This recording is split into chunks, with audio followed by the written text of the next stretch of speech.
नमस्ते दोस्तों। अभी तक हमने बात की थी एनवायरनमेंट, उसमें इकोसिस्टम, एयर पोल्यूशन और वाटर पोल्यूशन के बारे में। अभी हम बात करने जा रहे हैं सॉइल पोल्यूशन, यानी कि मृदा प्रदूषण।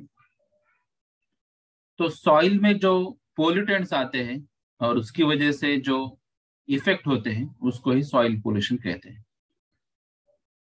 तो ये मुख्यतः कृषि में, यानी कि एग्रीकल्चरल फील्ड में, फार्मिंग में जो एक्सेस में अत्यधिक कीटनाशक जो उपयोग करते हैं, यानी कि पेस्टिसाइड्स, इंसेक्टिसाइड, फंगिसाइड्स एक्सेट्रा, तो उसके उपयोग की वजह से जो पोल्यूटेंट्स आ रहे हैं, जो केमिकल्स सॉइल में मिक्स हो रहे हैं, मृदा में मिक्स हो रहे हैं, जो कि नहीं होने चाहिए, उसकी वजह से यहाँ पे सॉइल पोल्यूशन आया है।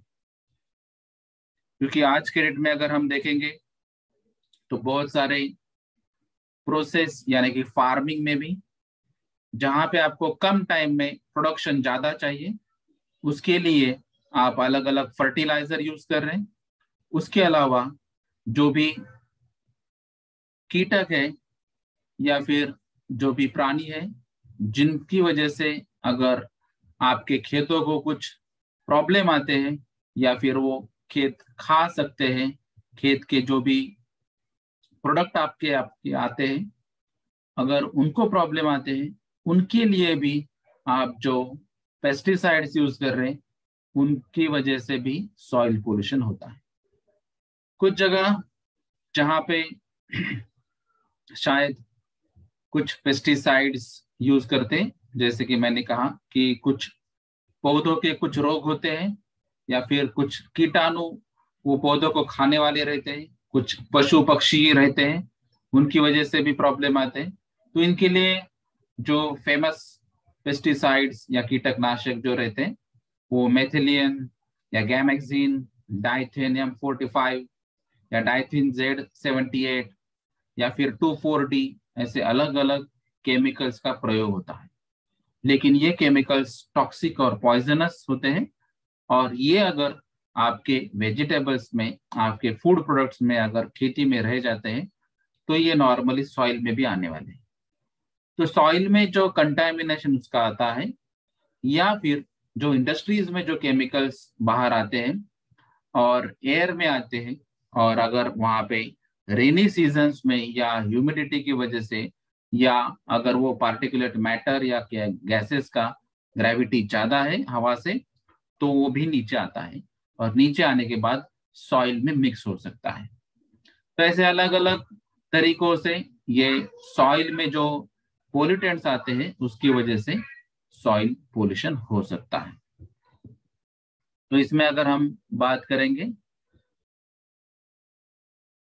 तो नॉर्मल जो सॉइल रहता है उसमें कंटामिनेंट्स क्या रहता है, और पोल्यूटेंट्स के बाद पोल्यूशन क्या हो सकता है। तो यहाँ पे अगर देखेंगे हम, तो कॉम्पोजिशन ऑफ सॉइल देखेंगे तो ऑर्गेनिक मिनरल मैटर 45% है, ऑर्गेनिक मैटर 5% है, सॉइल वाटर 25% है, और सॉइल एयर 25% है। तो ये नॉर्मल कॉम्पोजिशन जो प्राकृतिक रूप से नेचुरल सॉइल जो रहती है उसमें होना चाहिए। लेकिन इसके अलावा जब हम पेस्टिसाइड एक्सीड फॉर्म में या अत्याधुनिक पद्धति से, और जितना आवश्यक है उससे ज्यादा जब आप स्प्रे करते हैं, तो यहाँ पे ये जो पेस्टिसाइड्स या इंसेक्टिसाइड्स आपके सॉइल में मिक्स होने वाले हैं। उसके अलावा जो इंडस्ट्रीज से आने वाले जो गैसेस हैं या पार्टिकुलेट्स है या पार्टिकल्स है, वो भी ग्रेविटी की वजह से या रेन वाटर की वजह से सॉइल के साथ मिक्स होने वाले। तो ये अलग अलग सोर्सेस हो सकते हैं जिसकी वजह से सॉइल पोल्यूट होगी। और रेनी सीजन में जब रेन वाटर नीचे आता है, तो वो हवा में जितने भी एयर पोल्यूटेंट्स रहेंगे, वो एयर पोल्यूटेंट्स स्पेशली जो एयर पोल्यूटेंट्स डिसॉल्व हो सकते हैं रेन वाटर में, या फिर जो सस्पेंशन फॉर्म में रहते हैं और रेन वाटर की वजह से वो ग्रेविटी की वजह से नीचे आते हैं, तो वो भी पोल्यूटेंट्स सॉइल में मिक्स हो सकते हैं। तो ये जो ह्यूमन एक्टिविटीज रहेगी या फिर नेचुरल एक्टिविटीज रहेगी, जैसे कि अभी हम ये पेस्टिसाइड, इंसेक्टिसाइड यूज कर रहे हैं या इंडस्ट्रियल प्रोसेस की वजह से जो गैसेस फॉर्म हो रहे हैं, तो ये सब ह्यूमन एक्टिविटीज है। तो ये एंथ्रोपोजेनिक एक्टिविटीज की वजह से भी पोल्यूशन हो सकता है, या फिर जैसे अभी ये रेन वाटर है तो ये नेचुरल एक्टिविटी है, तो ये नेचुरल एक्टिविटी की वजह से भी सॉइल पोल्यूशन हो सकता है। तो इसमें कुछ अलग अलग कॉजेस भी है जिसकी वजह से ये सॉइल पोल्यूशन हो सकता है। तो कुछ पैरामीटर्स आपको ध्यान में रखना चाहिए, उसके सोर्सेस क्या है और उसके इफेक्ट्स क्या है, क्योंकि जब हम सॉइल पोल्यूशन की बात करेंगे तो उसको कंट्रोल करने के लिए आपको पहले पैरामीटर का स्टडी करना पड़ेगा। तो ये अलग अलग पैरामीटर्स अगर आप देखेंगे तो इसमें इंडस्ट्रियल वेस्ट है, जैसे कि इसके मेजर सोर्सेज जो है वो है केमिकल इंडस्ट्रीज। अगर आप माइनिंग की भी बात करेंगे तो माइनिंग से भी कुछ हेवी मेटल्स आते हैं, और उसके अलावा अगर हम बात करेंगे यहाँ पे तो वो है पल्प एंड पेपर मिल,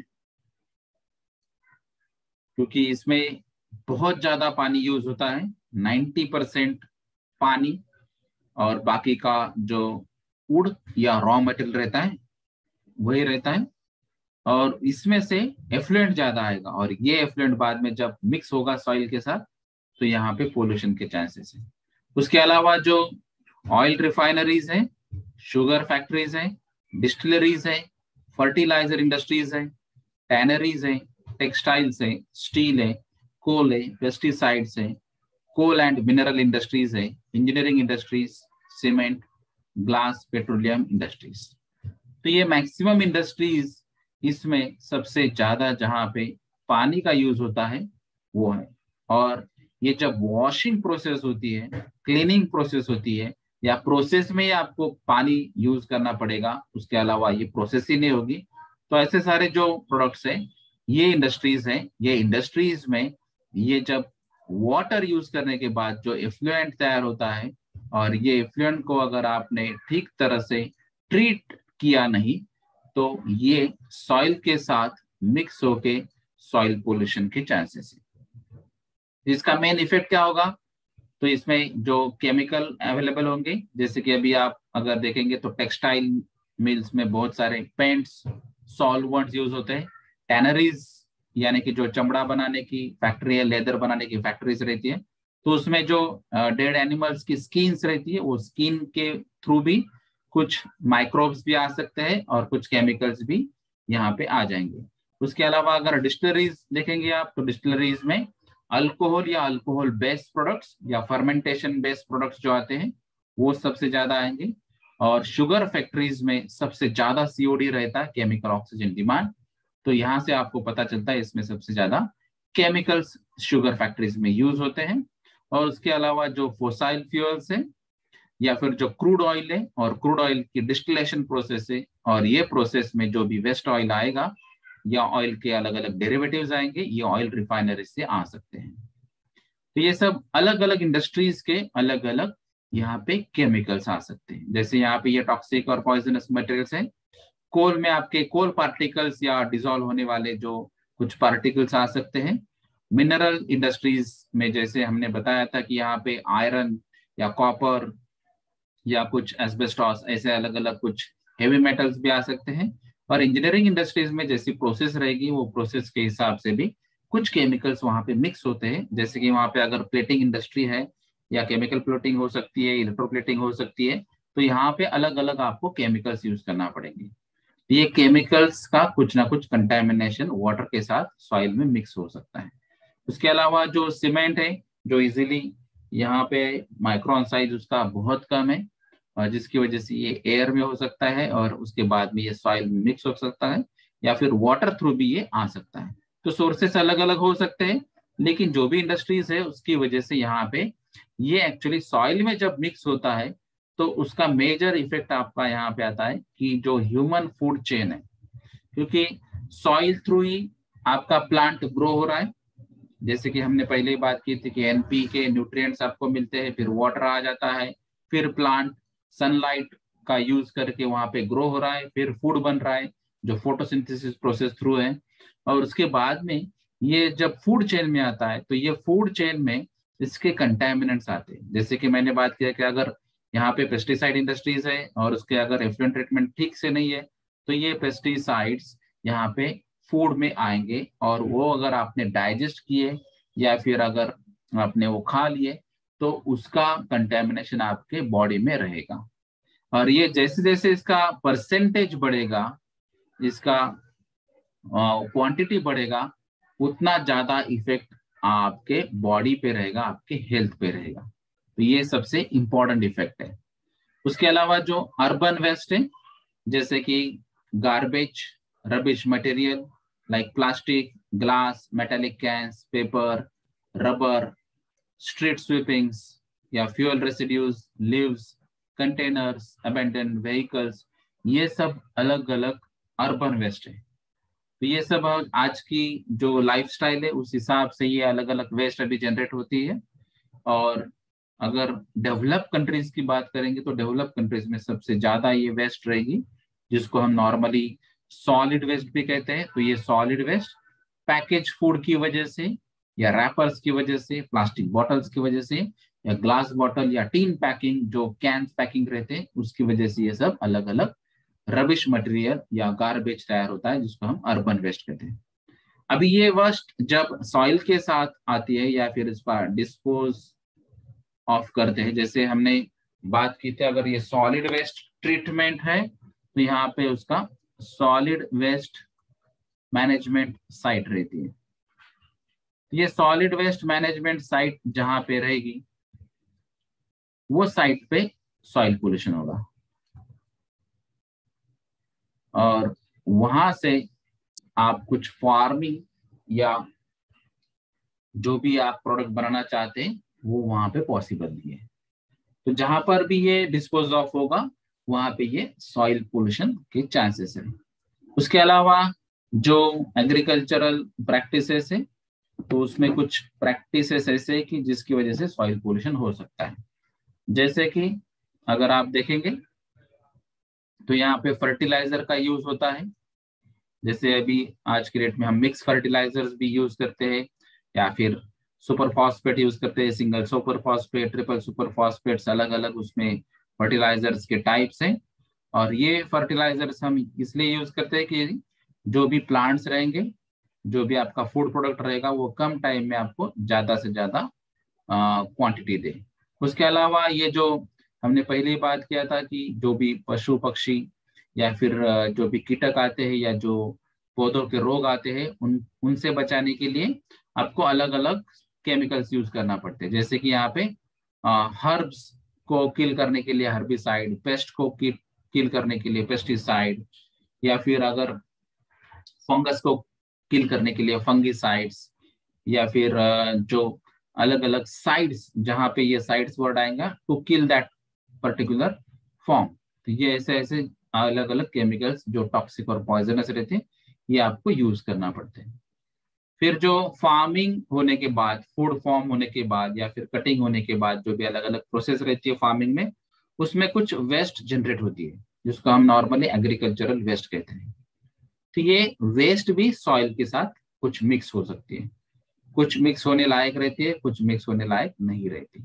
उसके अलावा जो आप कैटल्स यूज करते हैं, एनिमल्स रहते हैं आपके पास, तो उसके भी मैन्योर, स्लरीज या डेब्रिज, ये भी सब सॉइल में मिक्स होके सॉइल पोल्यूशन के चांसेस यहाँ पे रहते हैं, और ये आपके हेल्थ पे एडवर्स इफेक्ट कर सकते हैं। इसके अलावा जो पैरामीटर है वो है रेडियो एक्टिव पोल्यूटेंट्स। तो ये जो एक्सप्लोजन होते हैं न्यूक्लियर टेस्टिंग के लिए और लैबोरेटरीज में जो न्यूक्लियर सब्सटेंसेस यूज करते हैं, तो उसका रेडिएशन कंटिन्यू चालू रहता है। तो जैसे कि हमने अभी सुना है कि सेकेंड वर्ल्ड वॉर में जो न्यूक्लियर वेपन यूज किया था, न्यूक्लियर बॉम्ब यूज किया था, जापान पे जो गिरा था, हिरोशिमा नागासाकी, ये हमको सब मालूम है। तो ये अभी तक उसके रेडिएशंस कंटिन्यू चालू है। तो आप उसका इफेक्ट कम कर सकते हैं, लेकिन वो जो रेडिएशन प्रोसेस है उसको स्टॉप नहीं कर सकते। तो ये मेन इसका मेजर प्रॉब्लम है रेडियो एक्टिव सब्सटेंसेस का, कि इसका जो फ्यूजन और फ्यूजन रिएक्शन है ये कंटिन्यू चालू रहेगी। इसकी वजह से रेडिएशन ये कंटिन्यू रहेंगे, और ये रेडिएशन का इफेक्ट आपके सॉइल पे रहेगा।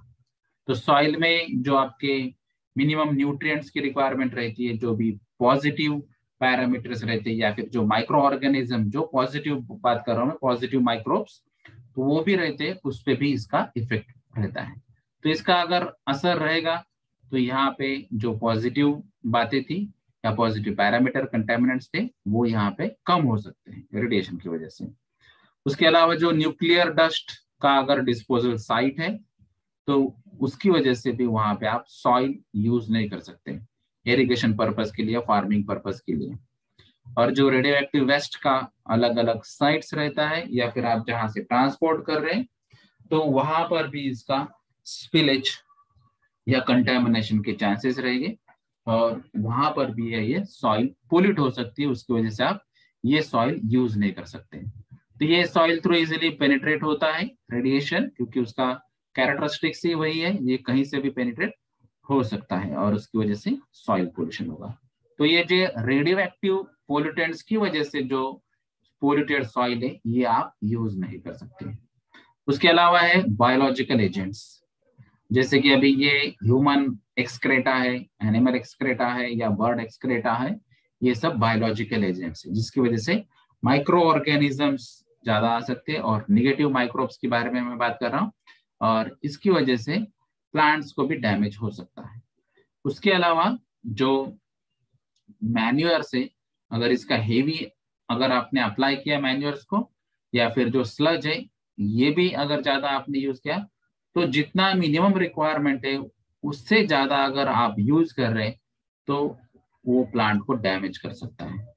तो excess manure, excess sludge, excess pesticide, excess fertiliser, ये सभी बातें प्लांट्स को डैमेज कर सकती है थ्रू सॉइल पोल्यूशन, क्योंकि ये सॉइल में मिक्स हो रहा है।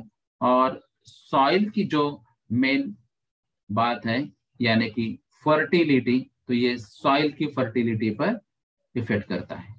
इसके अलावा जो सॉइल के कुछ टेस्टिंग्स रहते हैं, जैसे कि अगर आपको मालूम होगा कि सॉइल का पीएच भी टेस्ट करते हैं, उसकी एसिडिटी भी चेक करते हैं, उसकी अल्कलिनिटी भी चेक करते हैं। ये सब बातें क्यों चेक करते हैं? कि इसमें कोई केमिकल्स का पोल्यूशन होके अगर ये पीएच में कुछ चेंज होगा, तो शायद जो भी आपको फार्म से, वो खेती से जो प्रोडक्ट मिलना चाहिए, वो इतना नहीं मिलेगा, क्योंकि इसकी फर्टिलिटी एक तो कम हो गई होंगी या फिर नहीं रहेगी। तो ये सब बातें हैं कि पोल्यूशन क्या हो रहा है, पोल्यूटेंट्स क्या है, और कितने क्वांटिटी में है, और उसके इफेक्ट आपको जानना जरूरी है। तो ये अलग अलग पैरामीटर्स थे जिसके आपको सोर्सेस और उसके इफेक्ट्स भी मालूम चाहिए। अभी इसके अलावा ये सॉइल पोल्यूशन जो है, ये कंट्रोल करना जरूरी है। अभी इसका कुछ थोड़ा इंपॉर्टेंस भी है कि ये कंट्रोल करना जरूरी क्यों है। अगर आपने वर्ल्ड लेवल पे अगर चेक किया, तो ओवरऑल ग्लोबल लेवल पे सिर्फ 50% जो जमीन है, जो भूमि है, वो एक्चुअली खेती लायक है, या फिर वहां पे कुछ ना कुछ आप उगा सकते हैं। बाकी जो 50% है, वो वहां पे पहाड़ है, कुछ खाइया है, दलदल है, या फिर कुछ पठार है, या फिर वहां से कुछ उगाया नहीं जा सकता है, वहां की फर्टिलिटी जो सॉइल की वो नहीं है। तो ये सिर्फ 50% भूमि जो है, ये आपके काम की है ओवरऑल ग्लोब पे। और उसके अलावा अगर आप देखेंगे, तो पूरे ग्लोब को, पूरे विश्व को जो खाद्य पदार्थ है, उसमें से 79% फूड प्रोडक्ट जो है, वो फूड प्रोडक्ट्स आपके आते हैं जमीन से, यानी कि सॉइल से। तो ये सॉइल बेस अगर प्रोडक्ट देखेंगे आप, तो सॉइल बेस्ड फूड प्रोडक्ट 79% है, यानी कि आप मैक्सिमम 79% पे फूड प्रोडक्ट्स रिलाय करते हैं जो सॉइल से आते हैं। तो इसकी वजह से अगर आप चेक करेंगे ओवरऑल, अगर जो जमीन है ये फूड प्रोडक्ट्स जो आते हैं, तो मैक्सिमम फूड प्रोडक्ट्स जो आते हैं वो सिर्फ 2% ही जमीन यूज करके आती है। तो ये सॉइल का अगर आप सरफेस एरिया के हिसाब से देखेंगे तो ये 2% सॉइल जो है वही ये सब 79% फूड प्रोडक्ट बनाती है। तो इससे आपको पता चलता है कि अगर ये आपने इसका ध्यान नहीं रखा तो आगे चल के सॉइल पोल्यूशन बढ़ेगा और आपके जो फूड प्रोडक्ट्स है उस पे आपका मेजर इफेक्ट होगा। अगर आपके फूड प्रोडक्ट्स पे इफेक्ट होता है तो इसकी वजह से आपके हेल्थ पर भी ये इफेक्ट करेगा। तो ये आपको ध्यान में रखना है। इसीलिए आपको क्या करना है कि आपको ये सॉइल पोल्यूशन कंट्रोल करना है। तो सॉइल पोल्यूशन कंट्रोल करने के लिए क्या क्या आप कर सकते हैं, तो इसमें है सॉइल इरोजन कंट्रोल करना है, तो फॉरेस्ट्री और फार्म प्रैक्टिसेस जो है, तो ये फार्म प्रैक्टिसेस आप कर सकते हैं। तो फॉरेस्ट्रेशन करेंगे आप या ट्रीज का प्लांट करेंगे और उसमें अलग अलग स्लोप्स का भी डिजाइन करेंगे ठीक तरह से civil engineering point of view, तो सॉइल इरोजन कम हो सकता है। तो आपको सॉइल इरोजन कंट्रोल करना है, क्योंकि आज के डेट में अगर आप देखेंगे तो रेनी वाटर की वजह से या फिर अलग अलग जो फ्लड्स एरिया है उसकी वजह से, या फिर जैसे अभी हम कुछ पहाड़ी तोड़ते हैं कंस्ट्रक्शन के लिए और वहां पे पहाड़ी नहीं रहती या फिर उसका स्लोप चेंज हो जाता है, ऐसे अलग अलग जो एंथ्रोपोजेनिक एक्टिविटीज है उसकी वजह से सॉइल इरोजन ज्यादा हो रहा है। तो ये सॉइल इरोजन आपको पहले कम करना पड़ेगा, क्योंकि जो फर्टाइल सॉइल जिसको हम बोल रहे हैं जो 2% ही अवेलेबल है, तो ये फर्टाइल सॉइल को आपको बचाना है। उसके अलावा जो डंपिंग है, डंपिंग ग्राउंड्स और ये जो अनवांटेड मटेरियल या सॉलिड वेस्ट है, गार्बेज है, ये सब बातें जो है उसके लिए कुछ डंपिंग ग्राउंड की प्रोविजन भी परमिशन है। तो अलग अलग सिटीज में अलग अलग प्लेसेस में ये डंपिंग ग्राउंड्स रहते हैं, ये कॉरपोरेशन के अंडर रहते हैं और उसका स्पेसिफिक डिस्पोजल टेक्निक भी रहता है, लेकिन ये उसके लिए आपको ये स्पेस लगेगा। तो ये जो स्पेस रहता है तो आपको जहां पे जिस सॉइल से आप कुछ उगा नहीं पाते, यानी कि उसकी फर्टिलिटी अगर कम है, वही सॉइल और वही ग्राउंड्स आपको देना चाहिए, क्योंकि यहाँ से तो कुछ फूड प्रोडक्ट नहीं आने वाले, वही जमीन अगर आप देखेंगे तो उसको आपने ये डंपिंग ग्राउंड बनाना चाहिए। तो जिसकी वजह से आपके जो सॉइल बेस्ड फूड प्रोडक्ट्स है उस पर इफेक्ट नहीं होगा, पोल्यूशन भी कम होगा। और जहां पर भी ये डंपिंग ग्राउंड की वजह से पोल्यूशन होने वाला है वो सॉइल फर्टाइल सॉइल नहीं होगी। उसके अलावा है प्रोडक्शन ऑफ नेचुरल फर्टिलाइजर। तो जैसे मैंने बात किया था पहले, सुपर फॉस्फेट है, ट्रिपल सुपर फॉस्फेट है, सिंगल सुपर फॉस्फेट है, मिक्स फर्टिलाइजर है, ये सभी केमिकल फर्टिलाइजर है, सिंथेटिक फर्टिलाइजर है। तो ये फर्टिलाइजर्स जो हम यूज कर रहे हैं उससे नेचुरल फर्टिलाइजर अगर हम यूज करेंगे तो ये सॉइल में अगर कंटेमिनेट भी होते तो उसकी वजह से पोल्यूशन नहीं होगा। तो जो हमारी बेसिक रिक्वायरमेंट रहती है एनपीके, तो ये एनपीके नेचुरली यहाँ पे आने चाहिए फर्टिलाइजर में। अगर ये नेचुरली नहीं आते हैं, इसी वजह से हमको सिंथेटिक फर्टिलाइजर यूज करना पड़ते हैं और उसकी वजह से भी सॉइल पोल्यूशन होता है। तो अगर आप नेचुरल फर्टिलाइजर बनाते हैं तो ये भी कंट्रोल हो सकता है।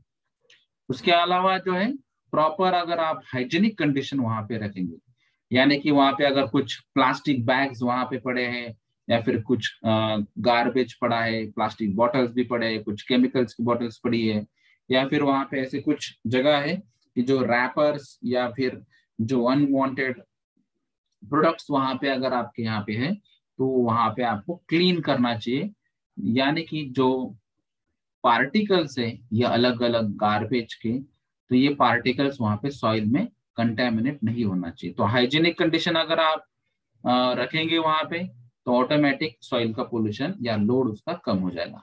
उसके अलावा है पब्लिक अवेयरनेस। तो ये सॉइल पोल्यूशन क्या होता है, सॉइल पोल्यूशन की वजह से आपके हेल्थ पे इफेक्ट क्या हो सकते हैं, आगे चल के आपको प्रॉब्लम क्या हो सकते हैं, और इसको कंट्रोल करने के लिए फिर आपने क्या क्या करना चाहिए, ये सब बातें हर एक सिटीजन को आपको समझानी चाहिए।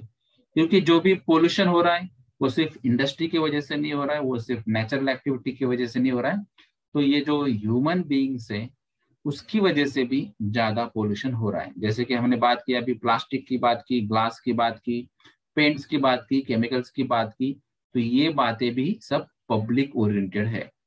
तो अगर हमने बोला है कि आपको इको फ्रेंडली प्रोडक्ट्स ही प्रेफर करना चाहिए, और सभी पब्लिक ने अगर इको फ्रेंडली प्रोडक्ट्स को प्रेफरेंस दिया, तो ऑटोमेटिक प्लास्टिक का यूज कम हो जाएगा, या फिर जो डिटर्जेंट जैसे प्रोडक्ट है या फिर केमिकल डेरिवेटिव्स वाले प्रोडक्ट है, तो ये सब कम हो जाएंगे। उसके अलावा है recycling and reuse of waste. तो जो भी वेस्ट है अगर उसमें कुछ नेचुरल कंटेमिनेशन है, नेचुरल प्रोडक्ट्स है, या फिर कुछ अच्छे positive point of view waste है, तो ये आप रिसाइकल कर सकते हैं या फिर उसका रीयूज भी कर सकते हैं।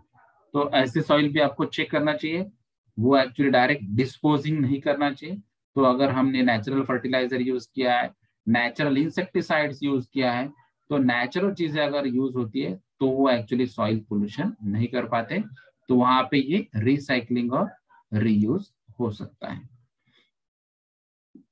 और उसके अलावा है जो टॉक्सिक केमिकल्स हैं तो उसको बैन करना चाहिए। तो अभी भी हम जो डीडीटी या बीएचसी यूज कर रहे हैं कहीं जगह ये बैन हो चुके हैं, लेकिन जहां पर अभी यूज कर रहे हैं तो ये डीडीटी और बीएचसी जैसे जो प्रोडक्ट है उसको भी बैन करना चाहिए। क्योंकि ये प्रोडक्ट ऐसे है कि जो पेस्टिसाइड इंसेक्टिसाइड के लिए यूज होते हैं, एज ए यूज होते हैं, लेकिन उसके साथ ये सॉइल के साथ भी मिक्स हो जाते हैं, और सॉइल के साथ मिक्स होने के बाद कुछ केमिकल्स की प्रॉपर्टी ऐसी है कि वो वेजिटेबल्स में भी ऐड हो सकते हैं। जैसे कि अभी आज की डेट में अगर आप देखेंगे न्यूज में या कहीं पर सर्च करके, तो कुछ कोल्ड ड्रिंक्स में, कुछ वेजिटेबल्स में, कुछ फ्रूट्स में भी ये पेस्टिसाइड्स आ चुके हैं।